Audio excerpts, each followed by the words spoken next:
Join me tonight on YouTube at 8 p.m. Eastern, where we'll do a live Q&A session, where you can ask me any questions about anything and everything. And now, on with our feature presentation. The placebo effect can be a powerful thing. For those who don't know what the placebo effect is, it's the idea that someone performs better when they are given something or when they do something, even though that thing has no real scientific effect whatsoever and is completely fake. It's all in your head. As an example, a doctor prescribes you medicine because you're feeling sore. After taking the medicine, you feel better and you feel back to normal.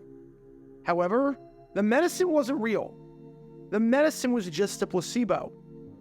You thought you were getting better because you were taking the medicine, and because you believed in the medicine, you thought it was working, and therefore, you had to get better. However, the medicine was a tablet that was completely empty. It's a bizarre thing, where due to your belief in something, you feel as though you're getting better, or you play better, even though that thing has no scientific effect whatsoever and really should make no difference at all. Well, the man that you've been watching this whole time is Pittsburgh Steelers punter Craig Colquitt, and in 1981, the NFL, in essence, got rid of his placebo. The NFL outlawed him from doing something that he had done for quite some time that made him a pretty good punter, and as it turns out, the thing meant absolutely nothing at all. Colquitt just had the belief that it actually made a difference, but in reality, it made no difference, it was all in his head, and had no impact on his punting game and how well he played. And we're going to take a deep dive into this drama today, because it involves a big complaint to the NFL by Colquitt that turned out to be all for nothing, seeing as the NFL may have done him a favor in the long run.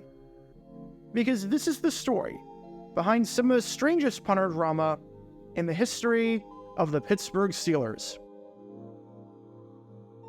Before I talk about the actual action taken by the NFL, why Colquitt was so upset about it, and how it ended up impacting his career, and in particular, that 1981 season, we need some context to understand just who this guy right here is. This is Pittsburgh Steelers punter Craig Colquitt. And before even going any further, if that name sounds familiar, that's because it should, as alongside Craig, 3 family members played in the NFL at punter. You might know Jimmy Colquitt, who played for the Seattle Seahawks in 1985, but in all likelihood, you best know the Colquitts for Brennan Colquitt, who was his son and played 11 seasons in the NFL, where he won Super Bowl 50 with the Denver Broncos, and Dustin Colquitt, who was also his son, played 17 seasons in the NFL, won Super Bowl 54 with the Kansas City Chiefs, and made 2 Pro Bowls, ending his career with the 6th most punting yards in NFL history. The Colquitts at punter are sort of like the Mannings at quarterback, in that they have a dynasty where you're born to play the position. When you come out of the womb, if you're a Colquitt, you're immediately trained to be a punter. And it all started with Craig Colquitt on the Pittsburgh Steelers. From 1978 to 80, in his first 3 seasons in the NFL, Colquitt was one of the better punters in football. I mean, he better have been, considering the fact that the Steelers drafted him out of Tennessee in the 3rd round of the 1978 NFL Draft, which is just hysterical, because what kind of team drafts a punter in the 3rd round? Could never be my team.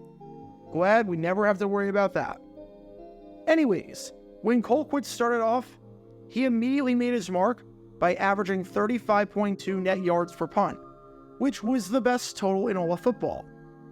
His punting and his ability to pin opposing teams deep was a big reason why the Steelers would eventually go on and win their 3rd Super Bowl in franchise history that year, defeating the Dallas Cowboys at Super Bowl 13.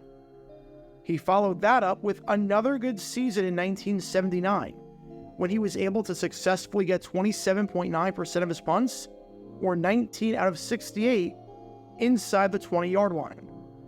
That was the 4th highest total in the league, only behind Jeff West of the San Diego Chargers, Chuck Ramsey of the New York Jets, and Bob Parsons of the Chicago Bears.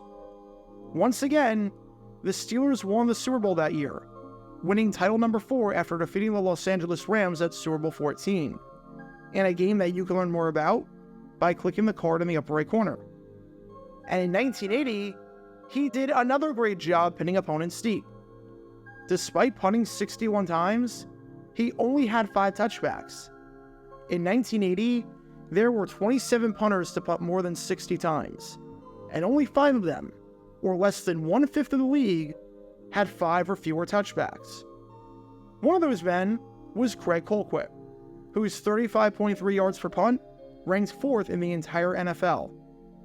Combine that with the fact that Colquitt did not have a single punt blocked over his first 3 seasons, and the fact that not one of Colquitt's punts was returned for a touchdown in that stretch, and yeah, Craig Colquitt was a pretty good punter if I do say so myself. Which raises the question, what made him so good?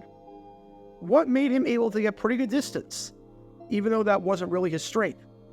Good hang time to allow the gunners and the coverage unit to get down there fast enough to prevent a big return, and good backspin on the ball to prevent it from going into the end zone. According to Colquitt, it was because of something that he did to his shoes before every game. Before every game, what Colquitt would do is he would take his kicking shoe, tie his shoe, then move the knot that you get when you tie the shoe over to the side, and use adhesive tape to keep the knot on the side of the shoe. He did this at Tennessee, and he did this throughout his entire professional football career up until this point.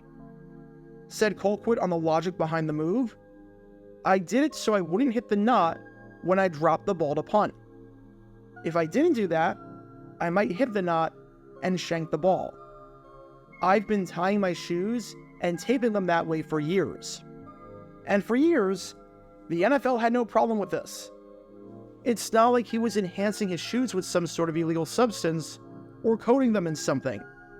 He was just taking the knot on his shoes and moving it over so that the face of the shoe, as in the surface where you pump the ball, was relatively flat. But just before the Steelers were set to play the Chiefs, in Week 1 of the 1981 season, the NFL came in and delivered a devastating blow to Craig Colquitt. The thing that he had been doing for his whole life as a punter? Yeah, you can't do that anymore. What you're doing is illegal. By modifying the shoe and by using tape on the shoe to aid your kicking, you're breaking league rules. If you want to continue punting in the NFL, you're either going to have to punt barefoot if you hate the knot that much, or you're just going to have to suck it up and deal with the knot on the face. As you can imagine, Colquitt was confused, upset, and frustrated about the whole situation. It would almost be like if you wore a headband for your whole life when playing basketball, because the headband, in your mind, prevented sweat from dripping in your eyes. And then, the league bans the use of headbands. Your whole psychology changes. Your whole routine changes. The way your body feels changes. And you seriously start to doubt yourself and whether you can do this and play the game that way. Colquitt, as you might be able to expect, protested the league's decision, since it impacted him pretty badly. Said Colquitt on the league's decision, "The rule has something to do with special effects on the shoe, and comes out of the Tom Dempsey period and the possibility of using a metal plate." For those unfamiliar, in 1977, the NFL passed a rule informally referred to as the Tom Dempsey rule, which stated that players had to wear normal kicking shoes.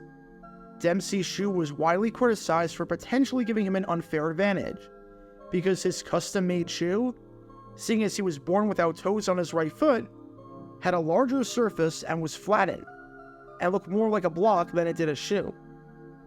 Whether that shoe actually made a difference or not, or whether it was enhanced in any way, is still up for debate more than half a century later. However, Colquitt argued all along that what he was doing, which was quite simply using tape, was not in the spirit of the law at all. It's like a jaywalking ban. The law is designed to prevent people from jaywalking in the middle of the street to avoid getting hit by cars. But if you're crossing the street at 1 a.m. on an empty road, yeah, you're technically jaywalking, but that's not what the law was really designed for. In fact, Colquitt thought that there was an underlying reason behind the thing, and it was to preserve the league's image. Said Colquitt, "They are claiming that the tape that I wrap around my shoes to keep my laces from untying is enhancing my kicking. But I think the major reason is cosmetic. This is an entertainment business, and the league wants the players to look sharp. But I've been taping my shoes for 8 years. It's funny too, because the league claimed that Colquitt was doing this to prevent his shoes from untying. But that wasn't the reason at all that he was doing it. He just didn't want the football to hit the knot. Those are two completely different reasons, even if it's the same angle of wanting to be a better punter. It's like the NFL didn't understand him in the slightest bit. And Colquitt tried fighting this. Oh, you absolutely bet that he tried fighting this ruling. He sent multiple letters to the league office protesting this decision, but the league office looked the other way with his complaints. Colquitt even tried a compromise, asking permission to just tie the laces of his shoes on the side without any tape. I'm not putting any substance on the shoes. I'm not enhancing the shoes. I'm just moving the laces over. But the league vetoed that request as well. You had to wear your shoes just like a normal person would wear their shoes, with the shoes tied, not at all, on the face of the shoe.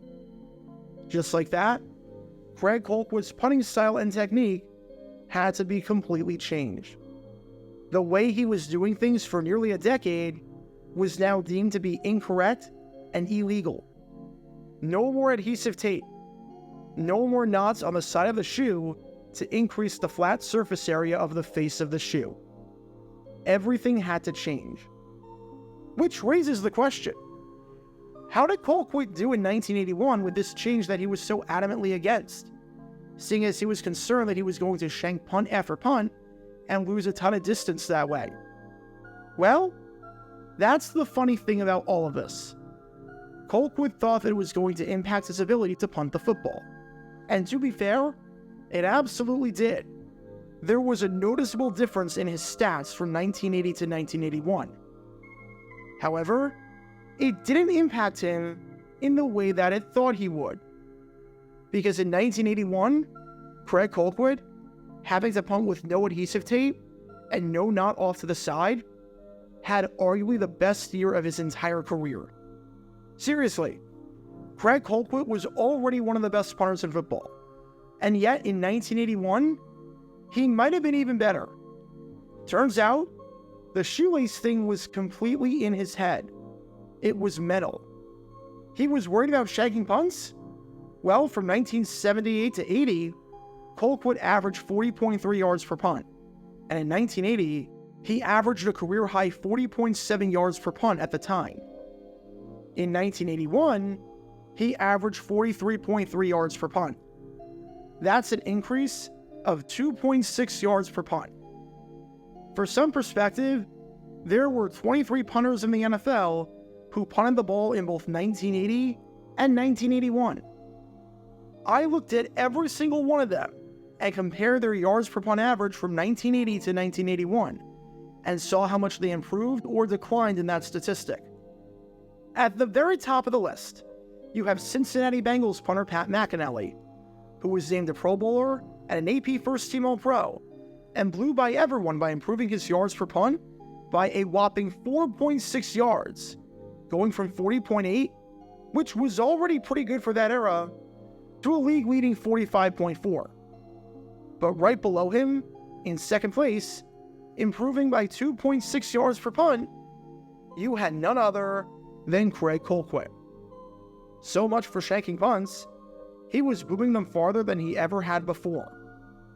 And whereas his longest punt over the first 3 seasons was 61 yards, he had a 74-yarder in a Monday Night Football game against the Oakland Raiders during that 1981 season, in front of a national television audience, improving his career long by 13 yards. But what about his ability to get punts inside the 20? Well, that improved as well. From 1978 to 80, Colquitt had 23.5% of his punts inside the 20, with his best season coming in 1979, when he did this on 27.9% of his punts. In 1980, That number was at 21.3%, which ranked 13th in the league out of 28 qualified punters. So it was above the league-wide average and was in the top half of the league, but not by much. Not great, but not terrible. In 1981, he did this on a career-high 29.8% of his punts. He punted the ball 84 times, and put 25 of those punts inside the 20, doing it nearly 3 out of every 10 times. This was the third highest percentage in all of football, with Chuck Ramsey of the New York Jets, for those wondering, leading the way at 32.1%. He went from 13th out of 28 to 3rd out of 31. That is quite the leap. And what about his net yards per punt? Well, that didn't really take too much of a hit either, as the difference was incredibly minute, going from 35.5 yards per punt in 1980, which was a career high, to 35.3 yards per punt in 1981, the second best total of his career. So Colquitt increased his distance while keeping his net yardage the same, and increased his percentage of punts down inside the 20-yard line, all while finishing 4th in the NFL in yards per punt, which was a category that, up until that 1981 season, he had never come inside the top 10 in. Was the adhesive tape and the shoelace trick actually helping him? If anything, it seemed like it was hurting him, because he did better after the NFL put in the rule than he did before it. He complained to the NFL that this rule was putting him at an unfair advantage, but if anything, it helped him, and it rejuvenated his career. Don't get me wrong, Colquitt was already a pretty good punter before, but after he had to change everything up in 1981, due to a change in NFL policy, he was even better. Maybe the way he was doing it his whole life was the wrong way. For those wondering, Craig Colquitt would play for this team right here, the Pittsburgh Steelers, all the way until the 1984 season, and then he would play one game with the Indianapolis Colts in 1987 as a replacement player during the strike. And I should also note that in 1983, Colquitt had another season where he finished inside the top 10 of the league in yards per punt, coming in 7th place that year. Again, from 1978 to 80, when he was wearing the tape, he never did this. And then twice in a 3-year stretch from 1981 to 83, he did this twice. I'm just saying. Maybe the tape hurt him. This whole situation is just a bizarre one for the 1981 Steelers and the career of Craig Colquitt. The NFL tells Colquitt that even though you're a good punter, you're using a substance and a technique that we think is unfairly enhancing your game, and you have to get rid of it. Colquitt protests, but eventually caves in because he has to. And as it turns out, he plays even better than he did before it, getting more distance on his punts and pinning more punts inside the 20-yard line than ever before. Did the tape make that much of a negative difference? Is it a placebo effect in action? Who's to say? However, I think it's fair to say that Craig Colquitt, in 1981, ended up making the most out of a sticky situation. Get your official Jaguar Gear 9 merchandise by going to jj9shop.com, and be sure to like and subscribe, as it really helps the channel out a lot.